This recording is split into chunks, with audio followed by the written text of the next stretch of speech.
To my immediate right is Sitawa Namwalie. Sitawa is an award-winning Kenyan poet, playwright, and performer known for her unique dramatized poetry performances, which combine poetry and traditional Kenyan music to create a feast for the senses. Her first show, Cut Off My Tongue, was performed all over Kenya and at the Hay Festival in 2009. And she's got a growing body of work of 5 productions staged in Kenya, the UK, Uganda, and Rwanda. Yes, this is a legend sitting right next to me. The third Namwalie. The third, recognized. Also, you may not have known, but Sitawa represented Kenya in tennis and hockey in her youth. She has many layers. And then, of course, we have Makena Onjerika, our own, very own 2018 Kane Prize winner for African writing. We have come today. Her work has appeared or is forthcoming in New Daughters of Africa, Wax Swing, Nairobi Noir, Wasafiri, and others. She lives in Nairobi and teaches fiction at the Nairobi Fiction Writing Workshop. She's on Twitter as @Onjerika, and one of my favorite things that she does on Twitter is share her experiences about writing this novel, all the angst and the joys and the delight. She's recording and sharing, so follow her. Welcome. I'm sitting here also with a beautiful audience who hopefully listeners you'll be able to hear their expressions of bodies over the course of the next kind of 45 minutes. Welcome. So, my first question is, bodies as words. What's the first thing you think about when you hear those words? Uh-oh. Bodies as words, you had to go there. It's very complex. And I think that, first of all, we use words to create. That's what we create. That's what we have. That's our human superpower. And I'm just thinking about today, I had a board meeting. So a very formal process. We were talking about the state of agriculture in Kenya and climate change. And I become a very different person. I embody myself in a very, very different way when I am in those spaces. I have to be taken seriously, and I worry all the time that I'm not being taken seriously. And I try to hide the fact that I'm a storyteller, really, really. And I, look for opportunities to hold myself in a way that will make them respect me. My body language, you can see it, I'm doing it right now, so that they can respect me and I can say petty things. I can say, the state of our water towers are quite dire. Rather dire. Climate change is rather dire. Thank you very much for that very profound sharing. Makena, bodies as words.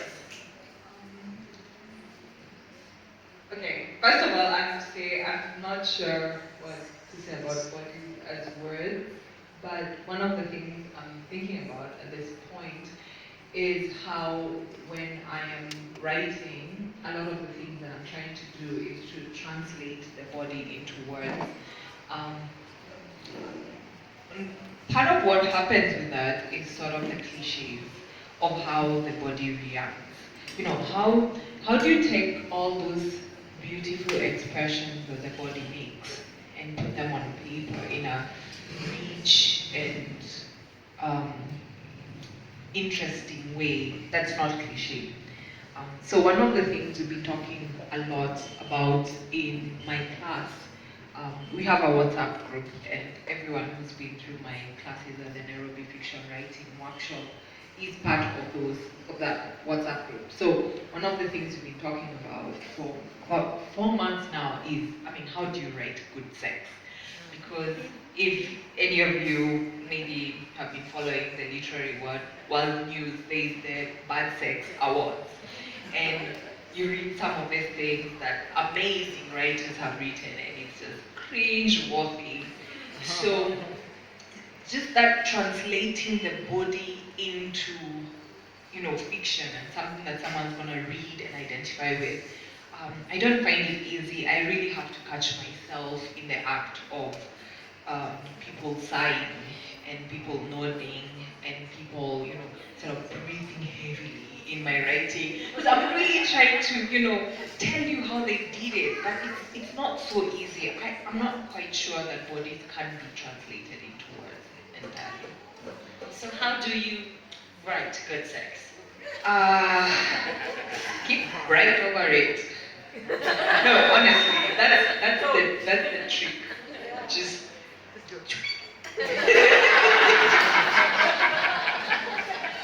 That is, please don't take that as tips for the actual event. no, but have you read some of those They're cringe-worthy. But you see, what's kind of sad is that all these writers are trying to write sex in a new and rich way.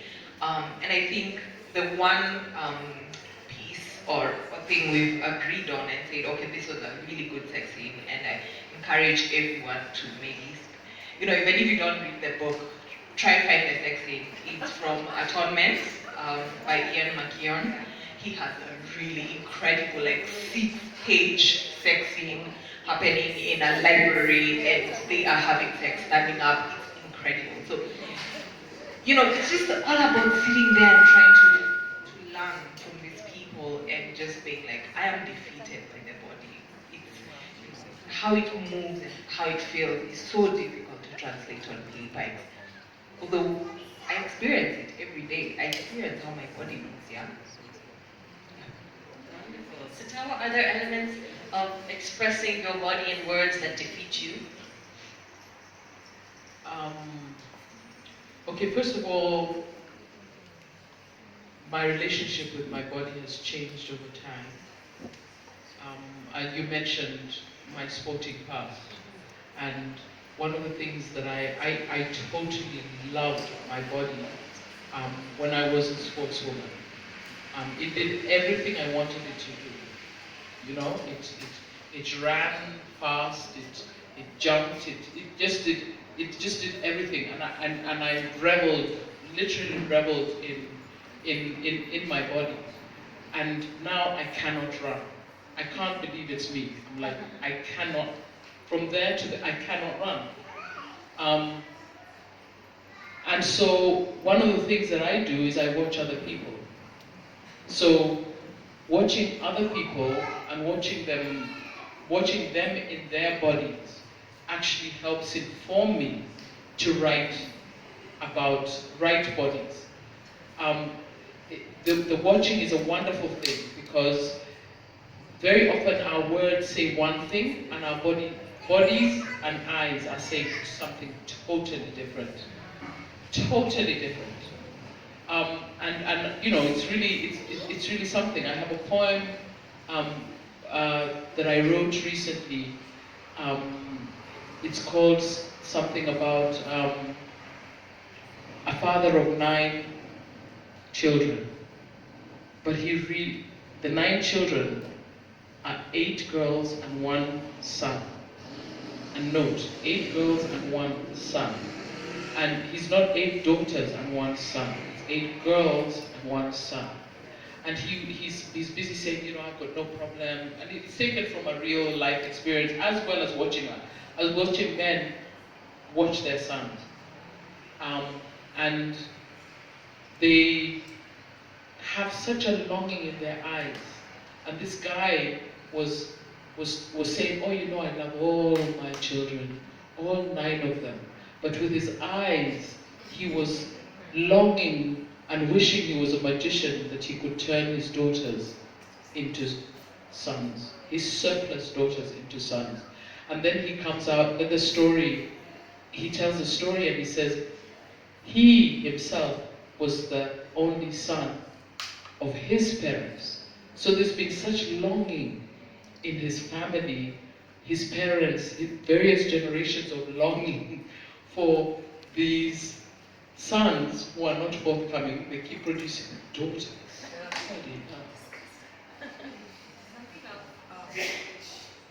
Is this on? Okay. Something else I was just thinking about in terms of bodies and words is how, for me, stories themselves, especially short stories, because that's the art form that I've spent a lot of time with, stories themselves are bodies, or are how I see them. There's a lot of construction and pieces and parts that go into them, and that a story can fail to work simply because its body isn't working.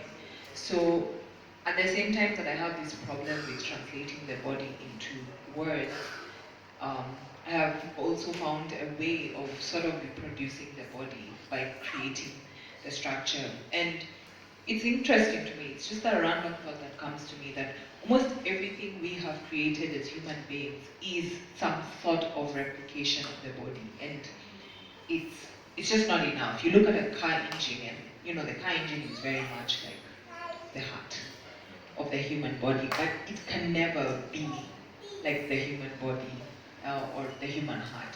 So this kind of little, thoughts about just that difficulty of being or replicating what we are in a form that can be shared, because that's what we're trying to do with words, isn't it? We're trying to, as Stephen King says, have some sort of telepathy between ourselves as writers and with our readers.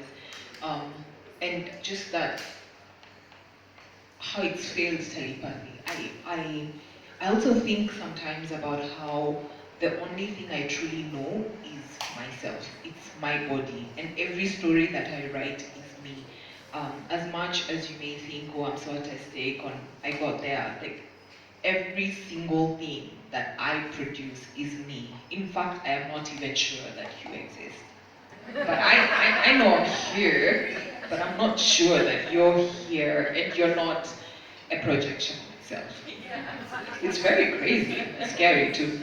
I love what you I love what you just said about the stories being bodies.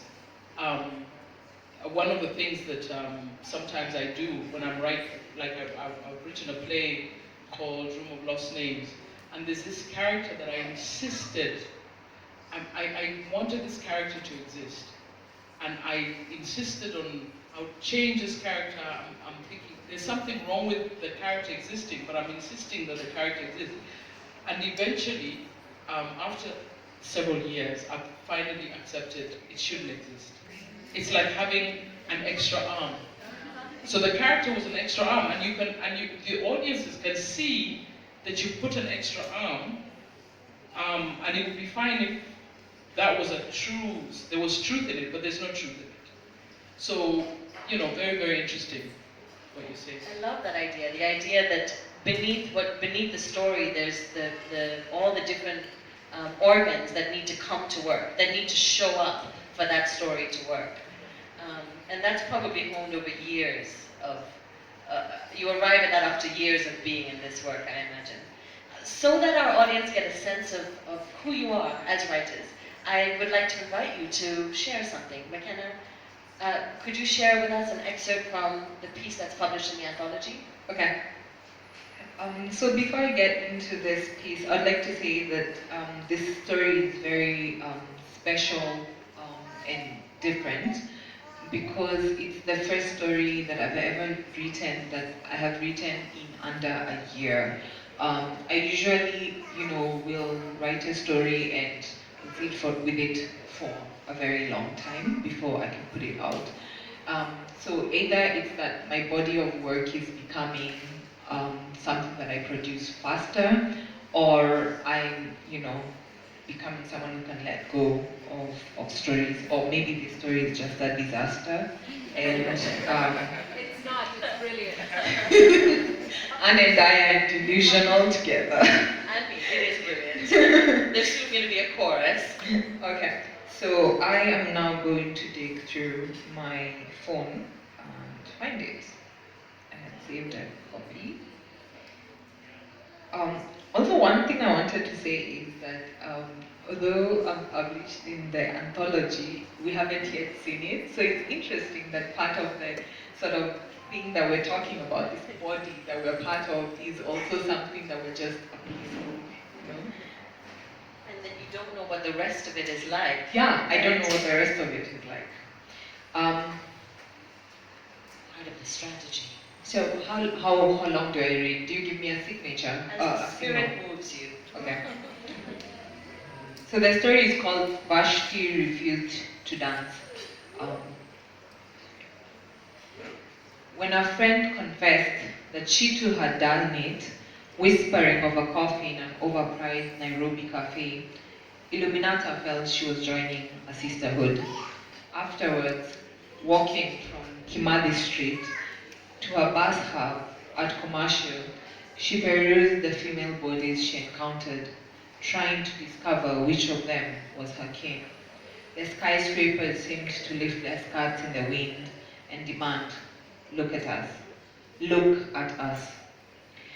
Janet thought of herself as practical and resilient, a stone wall, but also a river, meandering and cutting itself new paths over rock. Although the metaphor stretched only so far when she considered the pregnant pollution of Nairobi's rivers.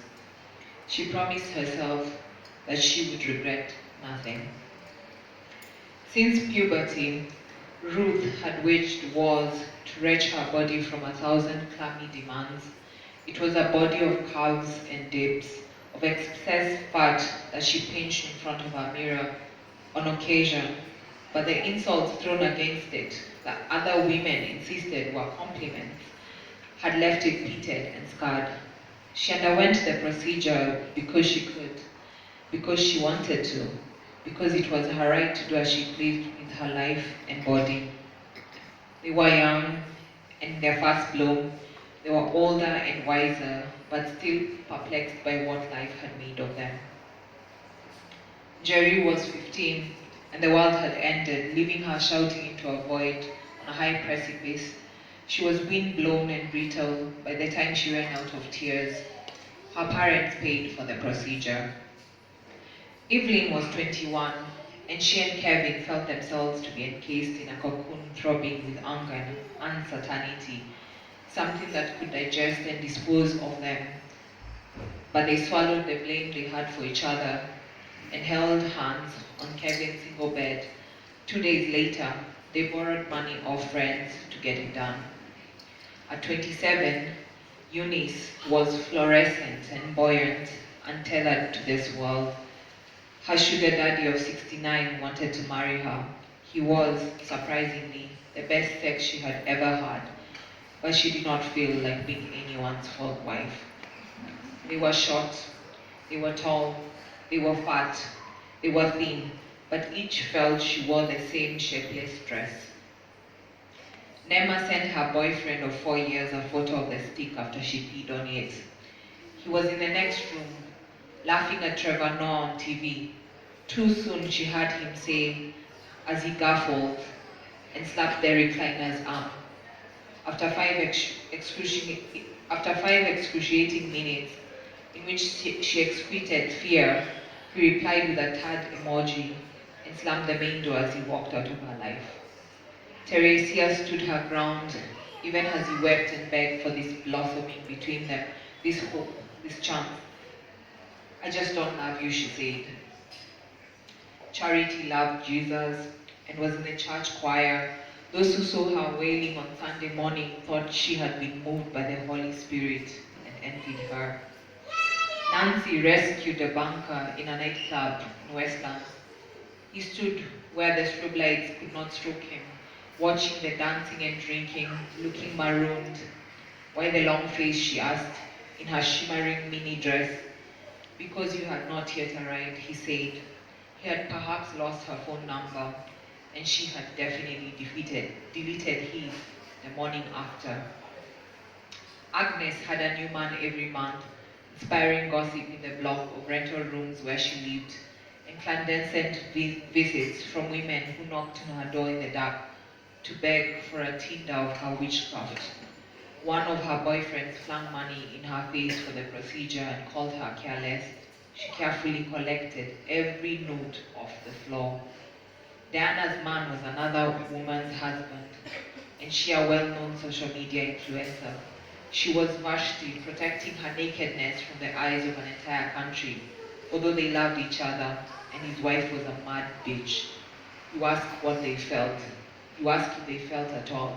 You ask such impossible questions.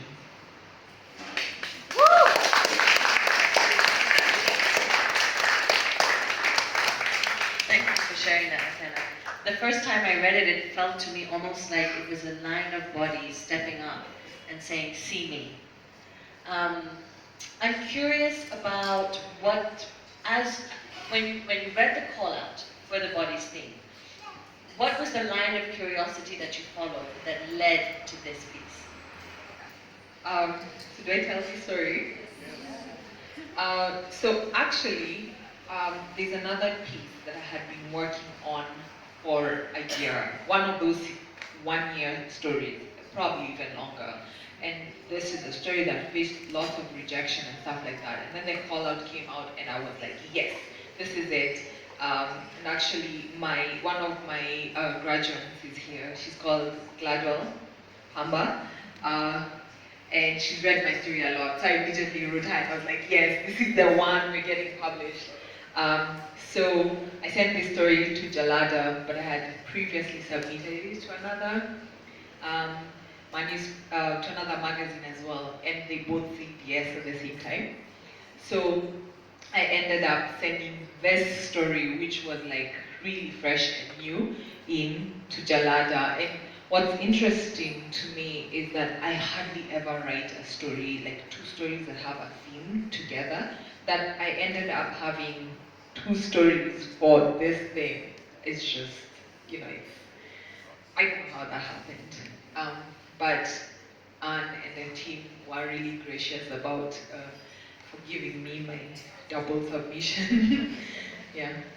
And you'll get a chance to read Makena's piece online at Jalada, where the whole anthology will be live soon. Thank you, Makena, for sharing that. Sitawa, I'd like you to invite you to share your piece. So my body likes to be dramatic. Loves drama, so I'm going to stand up.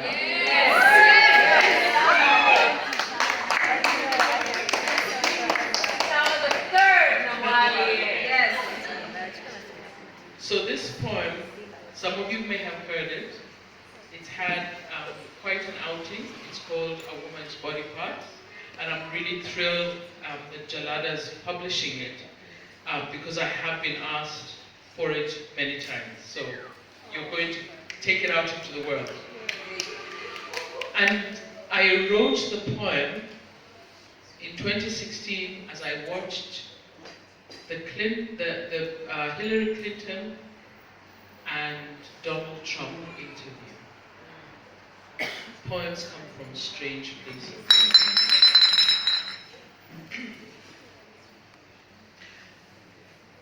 A woman must have the ability to reattach her body parts every time they fall off.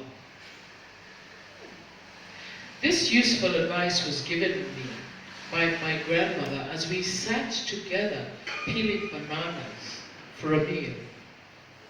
Yes, she said, a woman must have the ability to reattach her body parts every time they fall off. Over the years, my aunties added their voices of counsel to hers. Yes, don't hold on too tightly onto your body parts. You will only cause yourself harm.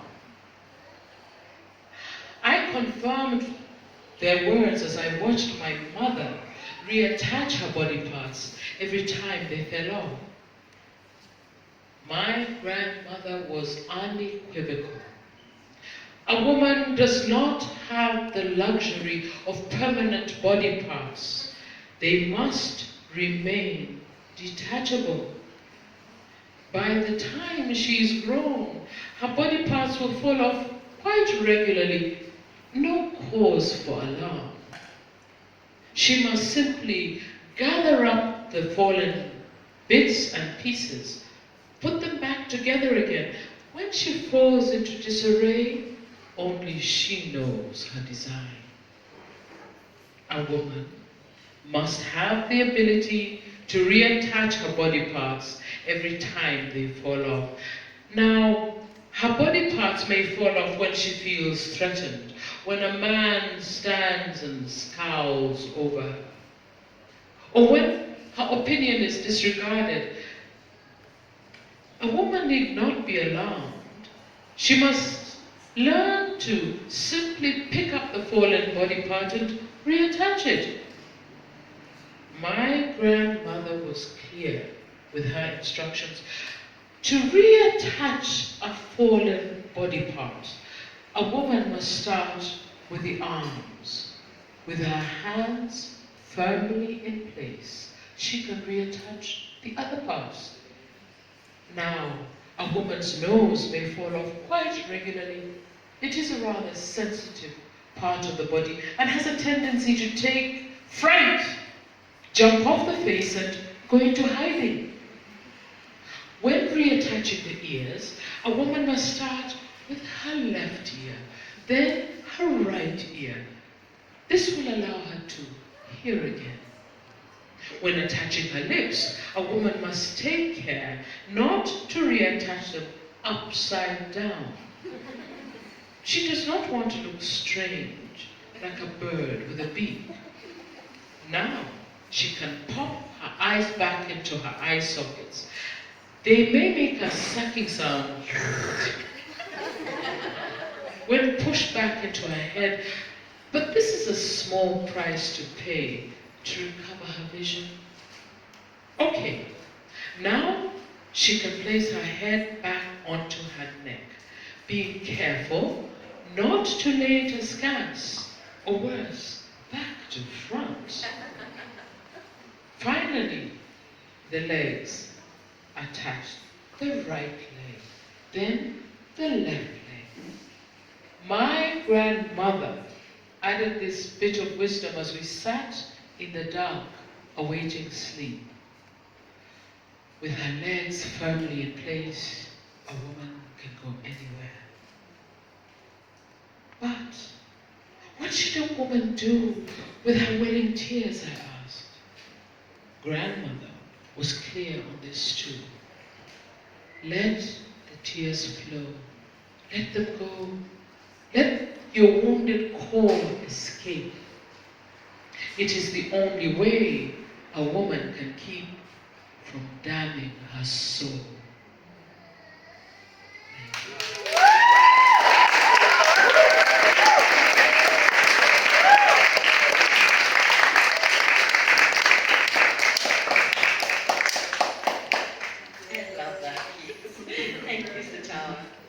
Now you see why they call her Sitawa the Namwalie.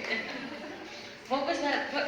How is the experience for you reading, performing that piece now versus when you first wrote it? When I first wrote it, I had no idea what I had written. I didn't understand it. I didn't know where it came from. I didn't even know who wrote it. My son, my eldest son, Mashara, told me something. He helped me begin to understand it. And he said that something about a universal, that I have created a universal message from one image, something like it, very clever. But I really didn't understand it, and it was really hard for me to remember. I had to perform it, and I had to do it. I had to learn it, and I took 2 days off, and I was to be found walking on the road trying to learn this Ghana poem. It goes counterintuitively. It goes backwards, and I don't know where it goes. So it's really hard for my mind to handle. I've experienced that poem first in performance, which is my favorite way to experience Sitawa's work. And what strikes me is I read it today as words on the page, and it was such a different experience. One, I'm curious for you what the experience is to perform out of your body, two bodies in encounter almost with each other. Absolutely. One of the things that happens is that the audience, gives me, your listening actually makes the poem come to life. It's the strangest thing. It is, your energy feeds me, and I will perform it based on what your energy is doing. So it will be different every single time. Thank you, Sitawa. And that has also happened to me. Like, my work is supposed to be read. But I had this story, which strangely enough is also about retouchable body parts. But I wrote this story, and then I went to DC for the King Prize tours that we do. And when I stood up to read the story, the reaction of the people in the audience is what made that story be a story that I would continue to work on. There was just this appreciation for the story. Where can I see the rest of it? And that I had not yet gotten there with that story. I just thought, okay, it's fine, it's interesting. But there was just such interest in it that suddenly made the story matter so much to me, and I felt like I could finish this story. And that happens all the time I read. It's strange, because I'm trying to write things for the paper, and then apparently I should be performing them. I mean, there's also something really glorious about a group of people in one space, bringing whatever they're bringing, and it becomes this communal experience as opposed to a very solitary experience, which is different. Yes, absolutely. Writing is very, very solitary, and half of the time you don't know whether what you've written is good or whether it's just complete nonsense until it goes out into the world and you get some sort of reaction. I'd like to now talk a little bit about bodies of work.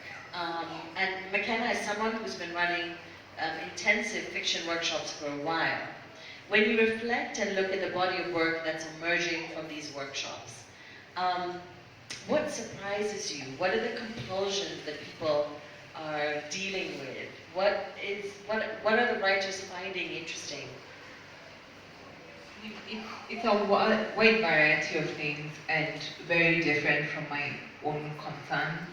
I'm always surprised by what's coming out of those workshops, because my workshops happen in Nairobi, so a lot of the stories end up happening in Nairobi, but these people seem to be experiencing a completely different Nairobi from what I experience on the everyday. It's like an education.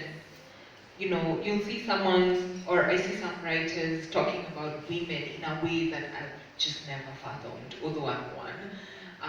And so that has been a really, half of the time, someone will send me a story and I'm thinking, damn, I wish I had written that story 10 years.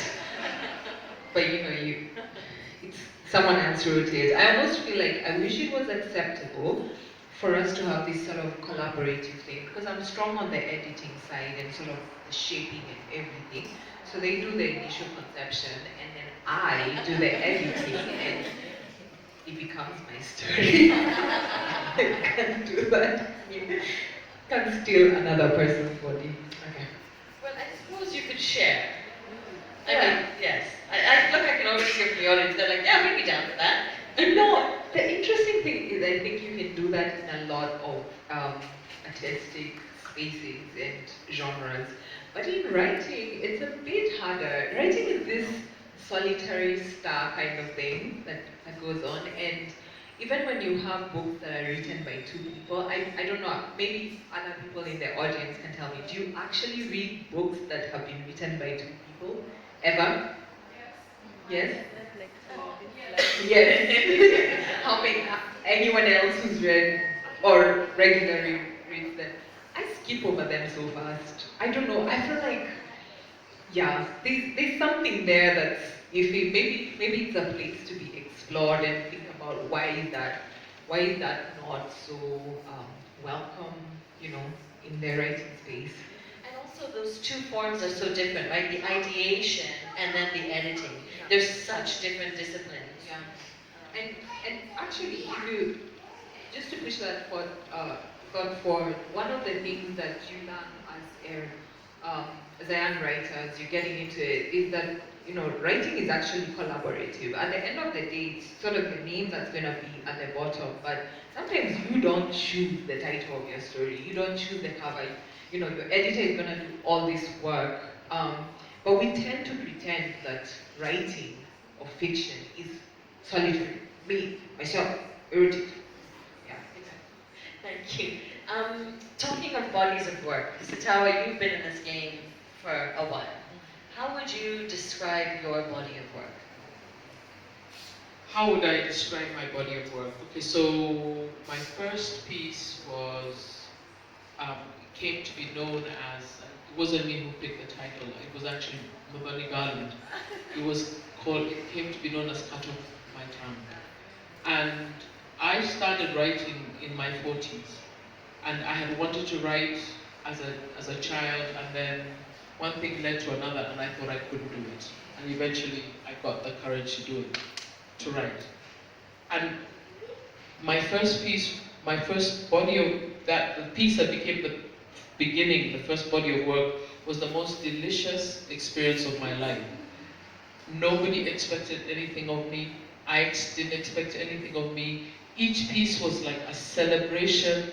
Each piece was an exploration. Let me try this and let me try that. And what if I wrote a poem with 5 lines each? And what if I wrote a poem? I mean, it was just, and I was old enough to know how special, what a special place I was occupying. And I just enjoyed it. And then, obviously, you have now written, you've gotten all this attention and, popular critical acclaim, and you now have a past. I didn't have a past. Now I have a past. I have this thing that I have done. And then people are saying to me, oh, you can only do this thing. And I'm like, no, but I haven't even started. I've only just started. I know what I want to write. And people have opinions. I have opinions. I'm thinking, maybe if I tried that, maybe it's about a formula. And I discover it's not about a formula. You must take your work, whatever it is you've done, and throw it away. And start with a blank piece of paper, which is terrifying. So every single time, there is terror. That yes. seems to be the theme, terror. Yes, absolute terror, and that's the only way, because you don't know what you're capable of. But then you start to see certain themes, like I know there's certain poems that I write, certain ideas that I'm obsessed with. One of the ideas that I'm obsessed with is names, by the way. So I have all sorts of poems, including a whole play that just deals with names, the idea of names and naming. So now I am not limiting myself. I mean, how dare I imagine that I should limit myself? And people then start limiting you, saying, "Oh, but you're a poet." And I'm thinking, yesterday, today I don't know. and so I'm exploring. I've written short stories which Jalada has published. I've written, plays. I'm in a musical writing workshop with Eric Wainaina. I'm allegedly writing a novel, or rather, alleged. When you see it, I will have written a novel. But right now, it's alleged. Maybe I've got many pages. I've got